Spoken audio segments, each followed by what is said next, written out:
do not be afraid, discouraged, because this vast army, for the battle is not yours, but God. This is our main verse before. Then 16, meron pong pinapagawa ang Diyos sa kanila. And sabi, tomorrow, march down against them. They will be climbing up the pass of Cis, and you will find them at the end of the gorge in the desert of Jeruel. 17, you will not have to fight this battle. Amen.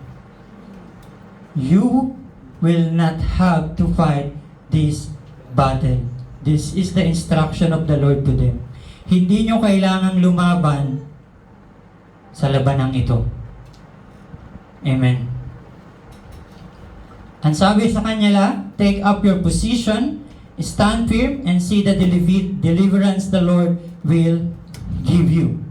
O Judah and Jerusalem, do not be afraid, do not be discouraged. Pang ilang beses na sinabi ng Diyos sa kanila at sa atin ngayong umaga, do not be afraid or discouraged. Can you tell to yourself, I will not be afraid or discouraged? Amen. Anumang disappointment ang naranasan natin this year, sometimes we question God, Lord, why you allowed happen it in my life? God is telling you, do not be afraid or discouraged. Ano daw? Go out to face them tomorrow, and the Lord will be with you. And the Lord will be with you. Ang Diyos po ay sasama sa inyo. Or ang Diyos ay sasama sa iyo. And 17, Jehoshaphat bowed with his face to the ground, and all the people of Judah and Jerusalem fell down in worship before the Lord. And 19, then some Levites from the Kohathites and Korahites stood up and praised the Lord, the God of Israel, with very loud voice.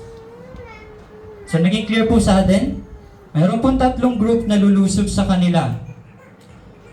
Yung mga Knights, Moabites, ano pa rin yung natatandaan nyo? Ammonites.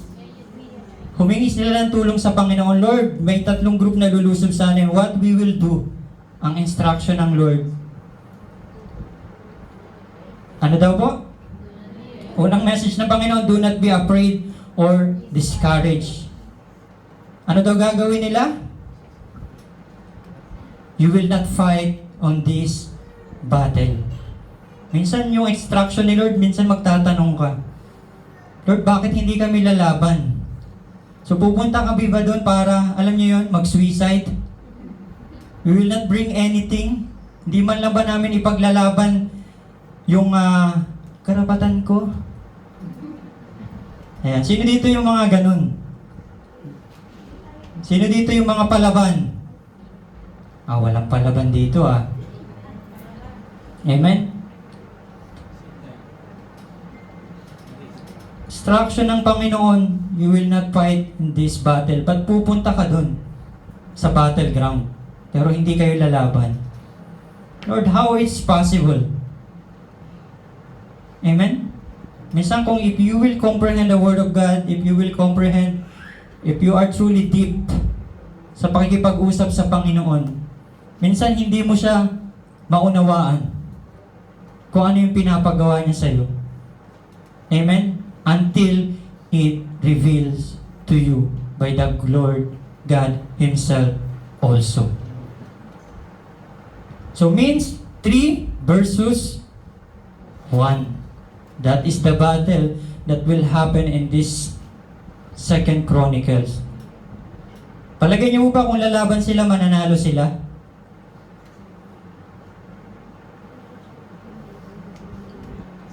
If we will see the numbers, 3 will merge and fight against 1. Parang ganito.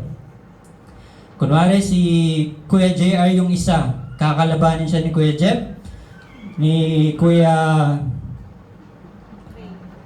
Ray, at saka ni Brother Ebby. Do you think Brother JR will win? It is difficult and it is impossible. If we will see the number. Amen? Tingnan po natin anong sunod na nangyari.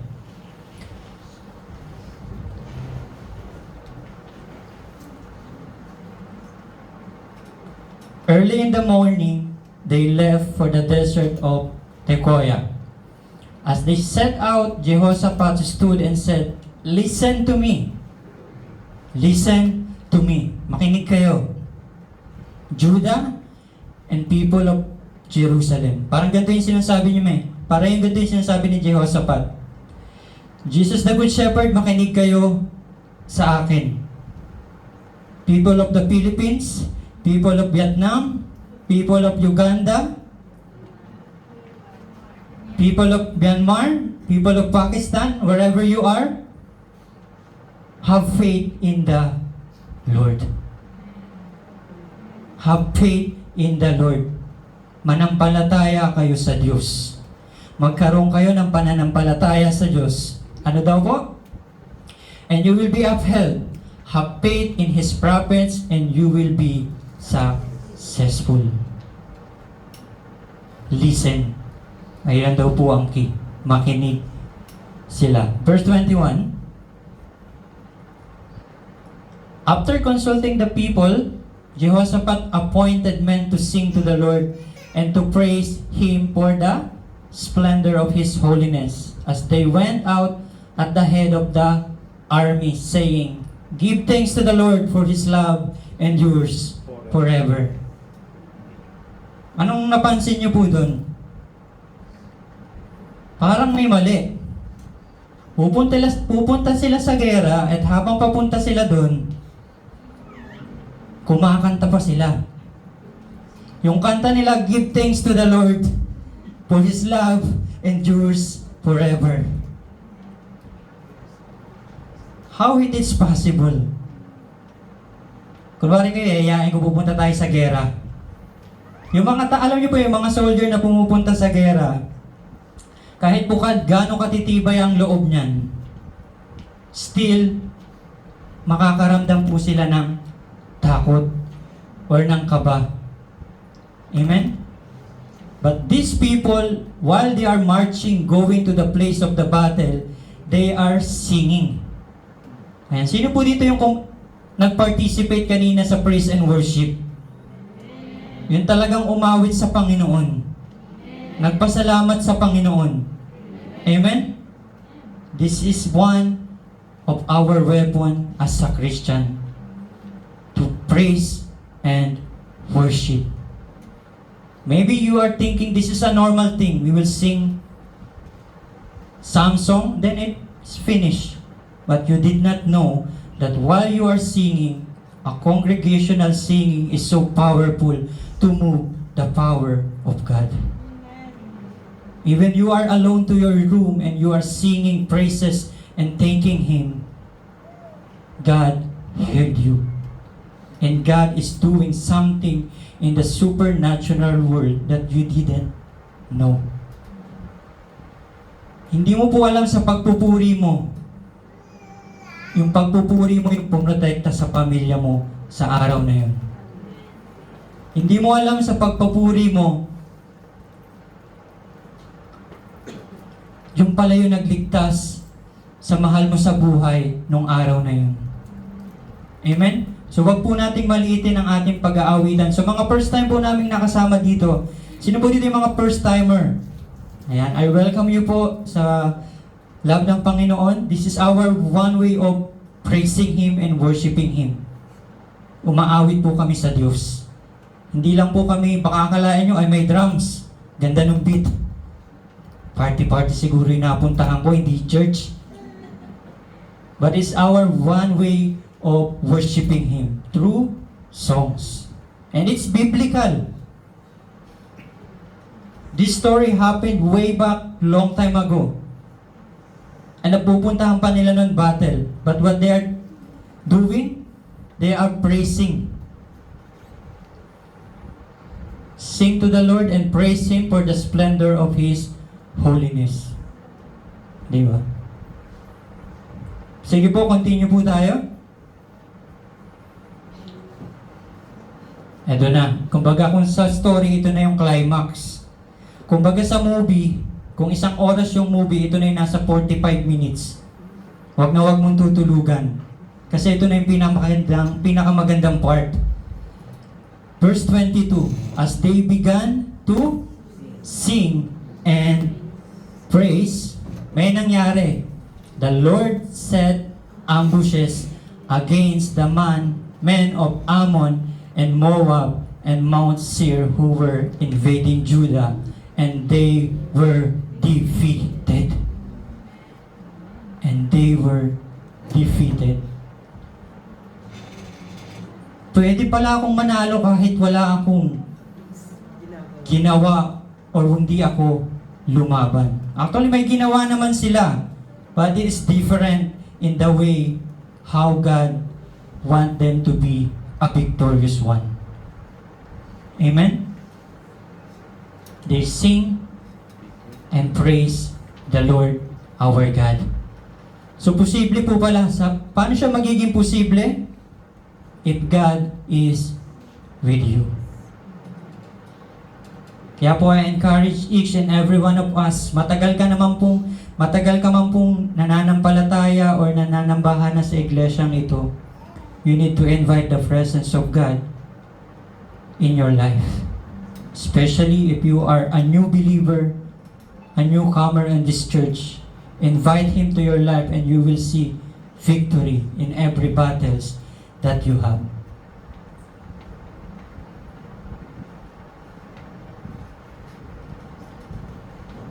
And they were defeated, as the scriptures telling us. And verse 23, the men of Ammon and Moab rose up against the men from Mount Seir to destroy and annihilate them. After they finished slaughtering the man from Seir, they helped to destroy one another. So ang nangyari po, instead, they will fight these three group, yung tatlong group ang naglaban-laban sa isa't isa. Sila po, yung mga kalaban, sila yung naglaban-laban nung oras na yon. Amen? Sabihin, Pastor, parang gusto ko din yun. Yung mga problema, magpoproblemahan ng sarili nilang problema. At hindi nila papakailaman yung buhay ko. Amen? Yung tatlong groups, yung naglaban-laban. And 24, when the men of Judah came to that place, wala na. Tapos na yung laban. That overlooks the desert and looked toward the vast army, they saw only dead bodies lying on the ground and no one had escaped. Grabe na. Hindi kayo lumaban, hindi kayo pinagpawisan, pero yung pagkapanalo nyo 100%. Because as the Bible described, no one escaped. Sa tatlong groups, walang nakatakas, lahat patay. Amen? This is how powerful the God we have, the God we worship. Amen? It is difficult in our eyes to have victory. But sabi nga, anumang mahirap sa atin sa Panginoon, it is possible. Anything difficult in our life, in God, it is possible. Posible po yun sa Diyos. And 25, so Jehoshaphat and his men went to carry off their plunder, and they found out among them a great amount of equipment and clothing and also articles of value, more than they could take away. There was so much plunder that it took 3 years to collect it. Hindi lang po sila nanalo, pinagpala pa sila ng Diyos. Amen?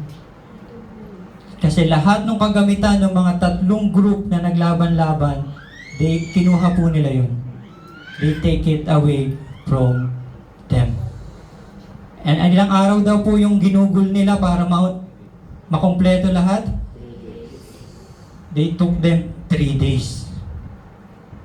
Mas napagod pa sila dun sa pagkolekta ng blessing kaysa dun sa paglaban sa mga kalaban nila. Amen? Saan nyo po gusto mapagod? Sa labanan or dun sa blessing? Sa blessing ng Panginoon. Siyempre, blessing yun eh. Pag blessing talagang, nabubuhayan tayo lahat eh, no? Amen? But don't think po na ganan ka-cruel yung ating Diyos that time. You know po what's happened in long way back ago, how every kingdom invade other kingdom.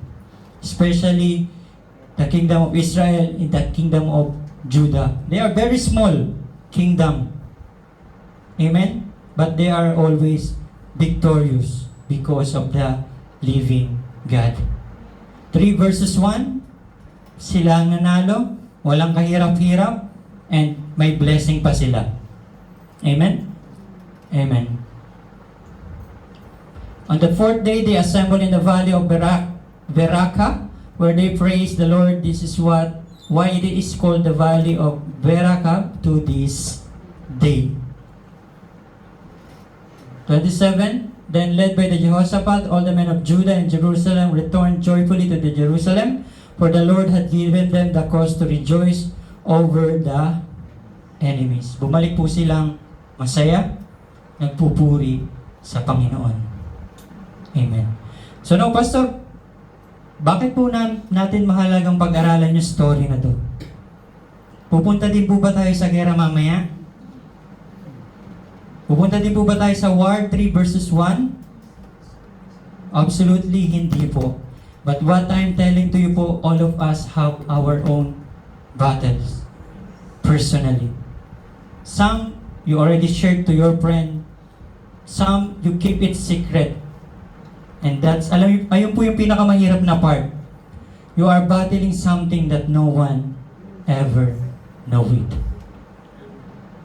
Amen? Have you experienced po yun?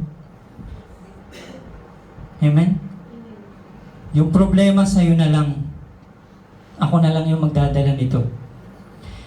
That when people ask you, how are you? I'm fine. I'm okay. I'm happy. Pero deep inside, you are broken. Hindi mo kayang ipaliwanag yung nararamdaman mo. But alam niyo po yan, to keep them quiet, just to make them at peace, okay ako. Okay ako. But the truth is not. Amen? This is why the story is preached today. All of us have our all silent battles. Even me po. I have battles that maybe my wife, they did not know. My co-pastor, they did not know. But only to God, I am telling and trusting. Lord, you are telling me not to be afraid or discouraged. Why? Because the battle is yours. Amen? Especially yung mga problema po natin na hindi talaga natin kayang solusyonan sa buhay natin. That's why this story was preached today. I know this story is not for everybody, but I believe for somebody today. Actually, this story is already preached here many times. In worship day, in prayer meeting, many times. But I believe it's still a message of the Lord for somebody today. Do not be afraid, discouraged, for the battle is not yours. It is God. Ilalabang ka po ng Diyos. Ilalabang ka po ng Diyos sa sitwasyon mo. Sa sitwasyon ng buhay na dinadala mo ngayon. He will fight for you. Amen? Amen po. Sige po, to make the story easy to understand. Let's answer this question. Pastor, then how we will have this victory like them? Kasi gusto ko po itong taon na to, 6 months man yung pangit doon, gusto ko pa rin in December 31, I will declare and I can tell to to anyone that this year is still victorious. Still, panalo pa rin. Amen? Still, pinalalo pa rin ako ng Diyos. May nawala man sa akin this year. May nakasakit man sa akin this year. May nasira man sa akin this year. I will declare in the end of December 31, I am still victorious in God. Amen? Sige po. To make this story easy for us, paano po tayo magiging victorious? I make an acronym VICTORY, which is victory. Let's see po ano po yung dapat natin gawin. Sige po, let's go for the letter V. Ano po sabi doon? In every battle that we have, we need the voice of God. Kailangan po natin ang tinig ng Diyos. What to do, where to go, where I start. Kailangan po natin ang tinig ng Diyos. Amen? Every battles po, nakakaharapin natin. Huwag po kayong magpakapante. We have 3 weeks. Maaring may humabol pa. This 2024. Hopefully and praying, Lord, sana wala na. Tama na po. But when it came to your life, first thing to do, ask the Lord. Seek His voice. Amen? Kapag mayroon po tayong problema sa buhay, huwag ang una nating takbuhan ay 5-6. Sino po ditong humihiram sa 5-6 pa rin? Or una nating tinatakbuhan yung ating mga kaibigan. Hindi naman po siya mali, but we need to first consult the Lord. Mas maganda po ang Diyos ang unang makaalam ng problema mo. Ang Diyos ang una mong mapakinggan because people will input a lot of things to your mind. Hindi, umuwi ka na. Hindi na maganda yung kumpanya mo. Mag-resign ka na. Hindi, magstay ka. Kasi mali mo makahanap ka pa ng magandang trabaho. Ay, hindi, mag-ship ka na lang sa Dubai, sa Qatar, maganda dito. Many things will be input to your mind. But alam niyo po, para hindi tayo masyadong malito sa buhay natin, isang tinig lang ang pakinggan natin, which is the voice of the Lord. If the Lord tell you to stay, then you stay. If the Lord tell you to leave, then leave. Siya po yung may final say sa decision na meron tayo. Amen? Remember that, we need the voice of God. You will see it in the verse 3. Nung na-alarm si Jehoshaphat, anong ginawa niya? Nanalangin sila. Nag-declare siya ng fasting. We need to know the voice of God, the instruction of God in this matter, in this problem that I have right now. Amen? Clear po ba tayong church? Amen. We need the voice of God. The next po.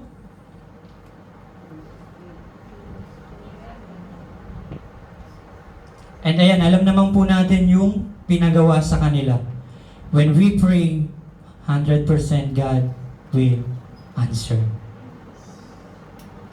Amen? Lagi po siyang sasagot sa atin. Kung titignan po natin, ano po sagot sa kanila ng Diyos? Listen, King Jehoshaphat, and who are in Judah and in Jerusalem. This is what the Lord says. Do not be afraid or discouraged because of the vast army, for the battle is not yours but God. The God Himself will make you strong. The God Himself will encourage you.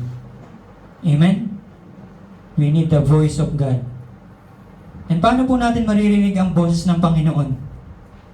Ano, bubulong po ba siya? Bubulong po ba siya sa atin? Brother J.R., huwag kang matakot. How we will know the word of God? How we will know the voice of God? Hindi nyo po alam? Kasi papaalam ko po sa inyo ngayong araw. In this book, in this Scripture. Amen? If you are asking to the Lord, kausapin mo naman ako. Sabi ko nga, do not tell that the Lord is silent to your life if your Bible is closed. Paano ka kakausapin ng Diyos yung Biblia mo ginagabok na dun sa cabinet? You never open this year.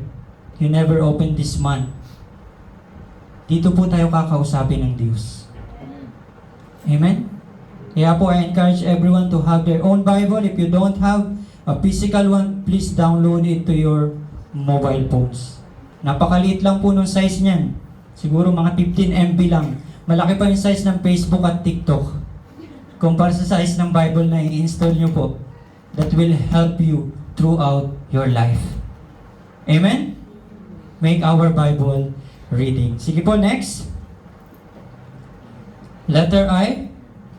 We need to identify our enemies. Your enemies.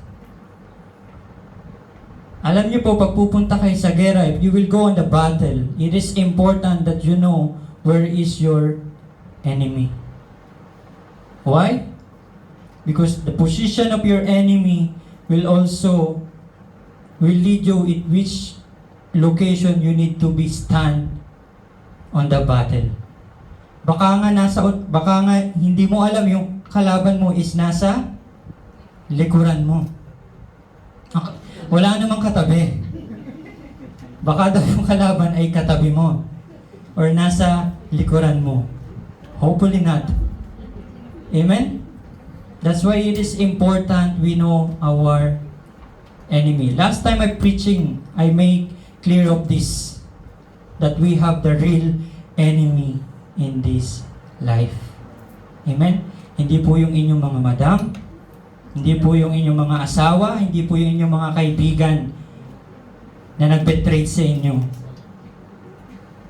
But most of the time, it is used by one of our real enemy to discourage us.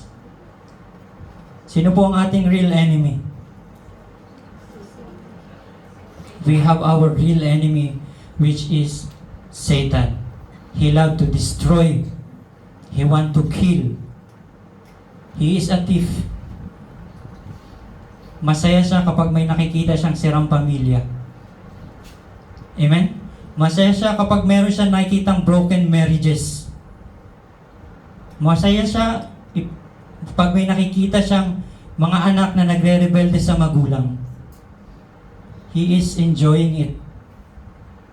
But we as a Christian, we will stand in our faith. Now whatever happens, I will not let this real enemy destroy my life. Amen? Destroy what God started to me. Alam ko po, this year, lahat tayo, maraming naranasan. Nasa dulo na tayo ng year ngayon. Minsan, napahina tayo ng isang pagkakataon. Ayoko nang maglingkod sa simbahan na yan.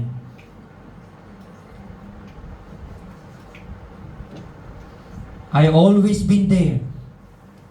But anong nararanasan ko sa pamilya ko, sa buhay ko, I will stop this faith. Better to go back in my old life, enjoying life outside. Everything is light. But praise God po, you are still here today. You choose God. You grow in faith. Nalaman niyo po ang katotohanan na ang buhay hindi lang laging masaya.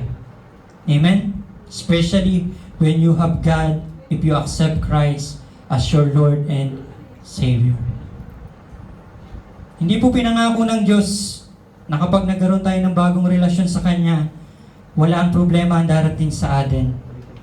But what He promised, when this problem comes, you will not be alone. I am with you. Amen? I am with you. Hindi ka po nag-iisa. Can you tell to your neighbor, you will not alone. You are not alone. God is with you. Amen? Kaya patuloy po tayo sa pananampalataya sa Kanya. Sige po, ano po yung next? So we need to identify our enemies. So this year po, alamin nyo po yung area ng buhay nyo that mostly Satan is attacking. It is my family. It is my financial. It is my mental health. Lagi ba akong pinag-aalala? And many things. So you need to know this year, Lord, saan ba ako mas pinapadapa ng kaaway?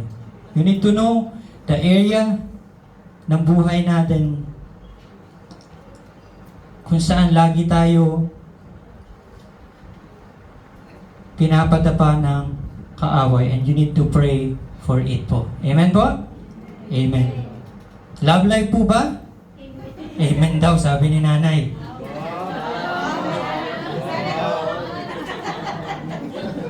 So this year, or this year-end, ang gagawin ni nanay, iisipin niya, bakit ba ako dito lagi tinatalo ng kaaway? Amen? Then she will apply the word of God now, at malalaman niya ngayon na mas masarap palang maglingkod sa Diyos. Amen? Amen po? Amen. Sige po, palakpakan po natin ang Lord. And sige po, next slide po tayo. So we need to know where is our enemy. And letter C, choose to trust God. Sabi nga po, dito sa mundong to, mayroon tayo laging taong pinipili. Amen? But this time po, piliin naman natin ang Diyos. Amen? Let's choose God in our life. Kasi si Lord, nandyan lang naman siya. Hindi siya lagi magdedemand sa'yo. Yuhu! Nak, nandito ako. Kahit sobrang saya ng buhay mo, nandyan lang siya. Or kahit malungkot ka, nandyan lang siya.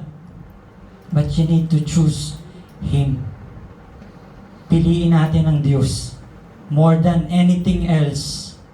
Any pleasure, desire that we will experience on this earth, we need to choose to trust the Lord. Anong sabi po ni Jehoshaphat in verse 9? If calamity comes upon us, whether the sword of judgment or plague or famine, we will stand in your presence before this temple that bears your name, and will cry out to you out of distress, and you will hear and save us. Grabe yung pananampalataya ng hari na to. Whatever comes, sword of judgment, plague, or famine, we will stand in your presence. Means magtitiwala pa rin sila sa Diyos. Amen? Pero sabi nga po, you can trust only someone or somebody that you know in your life. Kung nahihirapan po kayo magtiwala sa Diyos, mas kilalanin niyo pa po siya sa buhay niyo. Because if you know somebody already, malalim po yung relasyon mo sa isang Diyos or sa isang taong ito, it is easy to trust Him. Because you know, if our God is loving, He cares for you, He will not lead you always in destruction. Amen? Magtitiwala lang po tayo sa Diyos kapag kilala po natin siya. Kahit po ang mga pastor, every week mag-preach dito, trust God in your family, trust God in your financial, trust God in your work. And hindi mo po siya kilala, it will never happen po sa buhay mo. Bago po tayo magtiwala sa Diyos, kilalanin po muna natin kung sino siya. And I pray po, there once instances in your life that will happen that you will know Him very well. He is a God of justice. He is a loving God. He is your provider. And so many ways you will know Him. Amen? We need to choose to trust God. Sige po, next. Ito yung sinasabi kong napaka-amazing. Thank God in advance. Sabi ng 2 Chronicles 20:21, after consulting the people, Jehoshaphat appointed men to sing to the Lord and to praise Him for the splendor of His holiness. As they went out ahead of the army saying, give thanks to the Lord, for His love endures forever. Alam niyo yun, wala pa man po yung victory, wala pa man po yung answered prayer, it still never received the answer from God, they are already thanking the Lord. Nagpapasalamat na po agad sila. Amen? Kaya lang yung iba sa atin, minsan natanggap na, nakalimutan ng ipagpasalamat. Amen? We are all experienced this. Amen? Nung hinihingi natin, grabe ang panalangin natin. Lord, kahit maglakad ako na nakaluhod, papunta sa iyong altar, I will do it. Just give me this job. Just give me this person. Just help me to this. Just help me on my problem in my family. Then after Lord answered, after na sinagot ka ng Panginoon, nasa na po yung pasasalamat natin? You already forgotten it. Amen? So hopefully po, in these remaining days of this year, wag po natin kalimutan ipagpasalamat sa Diyos lahat ng natanggap nating biyaya on this year. Even you pray it or not, we need to thank the Lord. Amen? In order to have this victory, magpasalamat ka na kahit wala pa yung tagumpay. Amen? Ganun sila nagtiwala sa Diyos. Kasi kung titingnan natin, gagawin nila suicide. 3 verses 1. But anong kinakanta nila? We are thanking the God. Thanking the Lord. Give thanks to the Lord for His love endures forever. Amen? Can we still sing a song to the Lord even our situation is not good? Amen? Sabi nga ni nanay, the more the situation is difficult, the more we will sing to Him. Amen? Dapat mas lalo tayong umawit at magpuri sa Kanya. Amen? Dapat yung problema ng buhay natin, hindi yan yung magpapahina ng yung pananampalataya. Because it will cause us to stand strong sa Panginoon. Amen po? Amen. Sige po. Next slide po. And this is most important thing. Lagi tayong nagtatanong sa Diyos. Ang Diyos sasagot sa atin, o ito anak ang gawin mo. Pero at the end of the day, ikaw pa rin pala yung magsusunod. Ikaw pa rin pala yung magdidesisyon ng buhay mo. Amen? But in this story, they obey God's instruction. Early in the morning, they left for the desert of Tekoa as they set out. Jehoshaphat stood and said, listen to me, Judah and people of Jerusalem. Have faith in the Lord your God, and you will be upheld. Have faith in His prophets, and you will be successful. Sinunod nila ang sinabi ng Diyos, you will not fight this battle. Hindi po sila lalaban. And alam po natin ang nangyari. Amen po? As we read in the story. So when we receive instruction from God, through the scripture, through your prayer time, He give you a revelation, you should obey it. Amen? Alam niyo po itong Biblia natin, itong scripture na meron tayo, napakarami pong pangako ng Diyos. If you don't know. Too much promises here.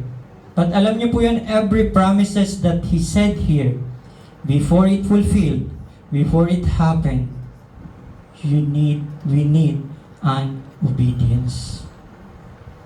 Susunod po muna tayo bago tumanggap. Amen?